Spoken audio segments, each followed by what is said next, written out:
Is Tom Brady on your football fantasy team, or did you pass over him because of Deflategate and his suspension? Hi, everyone, and welcome to another edition of Your Right to Know with Tony DeFazio of DeFazio and Seiden. And today we're talking about sports and the law. It's been in the news the past few months about Deflategate. Everyone's talking about it, and we have a lot of football fans here in the area that are Patriot fans. We also have some that are not Patriot fans. And either way, everyone has an opinion on Tom Brady, whether he cheated or not. And Tony, what do you think?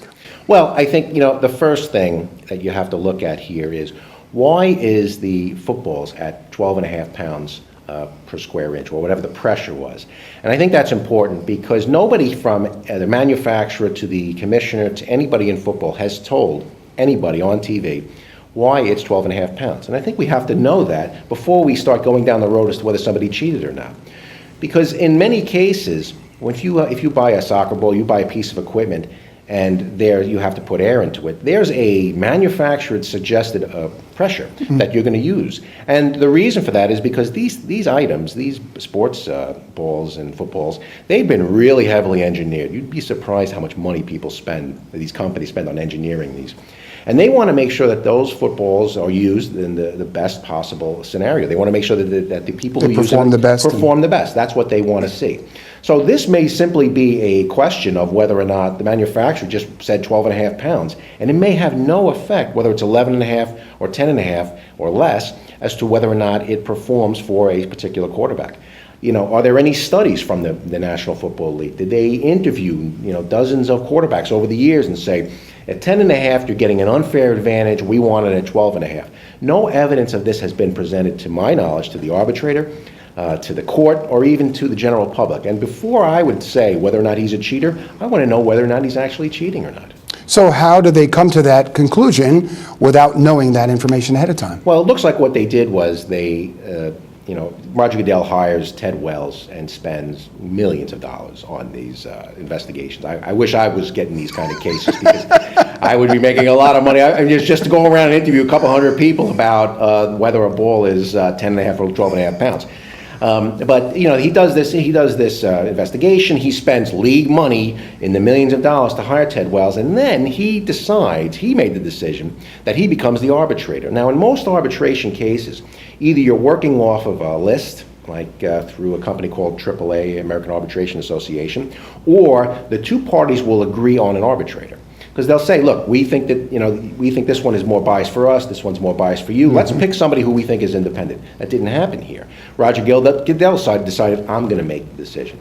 Now, when he does that, he has a conflict of interest, specifically in this case, especially this case. Sure. Because Ted Wells, he paid Ted Wells millions of dollars of the league's money to come up with a investigation and to given his opinion that Tom Brady is a cheater in this case, or more probably than not. So how can he, as an arbitrator, as the person who hired him, turn around and say, I don't agree with your opinion, I don't agree with your investigation, I don't agree that the $5 million we spent on you was a waste? How's he going to go to a meeting with all the 32 owners and say, oh yeah, I threw it out? They're going to say, well, then why'd you spend $5 million of our money? How good of a commissioner can you really be? They'd fire the guy. I would fire the guy if he spent $5 million of your own money and he says, no, it's not even good. So when the court right now is looking at this decision, the first thing they're looking at is whether Goodell could be fair in this case. And how can he be fair? If the judge decides that he's not fair, that he's not really independent, didn't make an independent decision, the judge can throw out the arbitration decision without ever getting to whether or not Tom Brady is a cheater or not. But I think in this case, they have to look at all of these things before the judge can make that decision. And the whole object of this is to not go to court, which is why you want to be in arbitration. Well, that's the other thing. Courts don't they have a bias towards arbitration decisions. And generally, they will not upset that decision unless, number one, there's bias on the arbitrator, which I think they can establish in this case. And two, the decision is just completely without merit, which I think is a harder sell in this case because even if there's the slightest bit of evidence that can support the arbitration decision, the court's going to allow it. Because the last thing that the courts want is all these arbitrations having to then be reviewed in court. The whole reason you have arbitrations on a private scale is for businesses, in this case, the employee-employer, the union is fighting this. They don't want to be dealing with it because they have enough cases to deal with, this judge in particular. So that's their hope, is to just push it out that way. All right, this is such an interesting topic. I want to talk a little bit more about it. The cell phone. So they're trying to get his cell phone. He throws it away. What about our rights with cell phone use and somebody wanting to take our cell phone?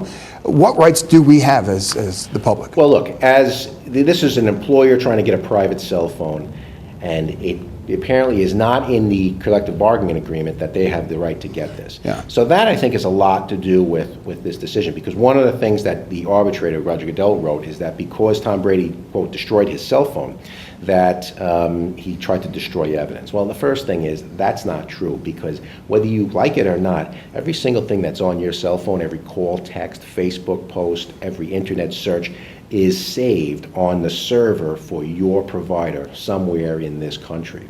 So there's no such thing as I can take my cell phone and throw it away and delete all that evidence, because it's there. Right. So if they really wanted it and they really had the right to get it, they could get an authorization from Tom Brady, they could go get that. But seriously, as a person, why would you want your employer to see your personal emails and texts?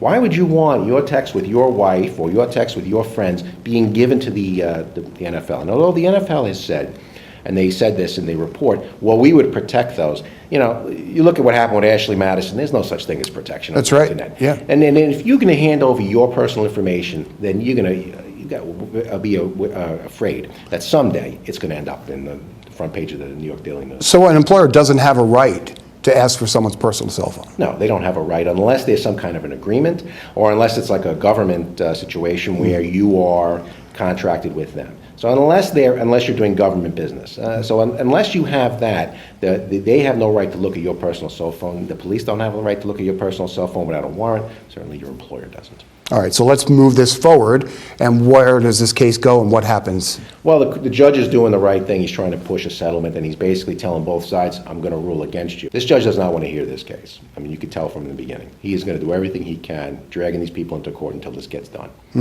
Interesting stuff. Well, let's see how it pans out. All right, well, that will do it for this edition of Your Right to Know with Tony DeFazio. We'll see you next time right here.